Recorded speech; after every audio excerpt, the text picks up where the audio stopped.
आणि यानंतर आता बातमी आहे स्वतःच्या हक्काच्या घराचं स्वप्न पाहणाऱ्यांसाठी। नवी मुंबईमध्ये घर घेणं आता सर्वसामान्यांना स्वस्त होणार आहे। उपमुख्यमंत्री एकनाथ शिंदेंनी नवी मुंबईतील सिडकोच्या घरांमध्ये थेट 10% कपातीची घोषणा केली आहे। विधान परिषदेमध्ये निवेदन सादर करून महत्त्वपूर्ण निर्णय हा जाहीर केलाय। सिडकोनं नवी मुंबईमध्ये ठिकठिकाणी 17,000 घरं बांधलेली आहेत आणि या घरांसाठीची लॉटरी प्रक्रिया ही येत्या 2 महिन्यांमध्ये पूर्ण करण्याचं नियोजन देखील आहे। त्यापूर्वीच सर्वसामान्यांना मोठा दिलासा देण्यासाठी घरांच्या किमती या कमी करण्याचा निर्णय घेण्यात आलेला आहे। या निर्णयानुसार आर्थिक दुर्बल घटक आणि अल्प उत्पन्न गट या प्रवर्गातील घरांच्या किमतींमध्ये 10% कपात होणार आहे।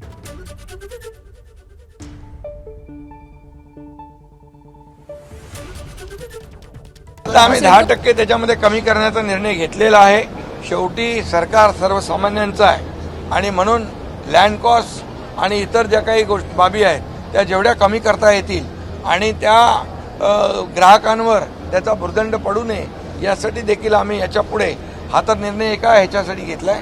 पण यापुढे देखील जितक्या कमीत कमी किमतीमध्ये सिडकोची घरं मिळतील, भाडाची घरं मिळतील त्याचा विचार आम्ही नक्की करणार।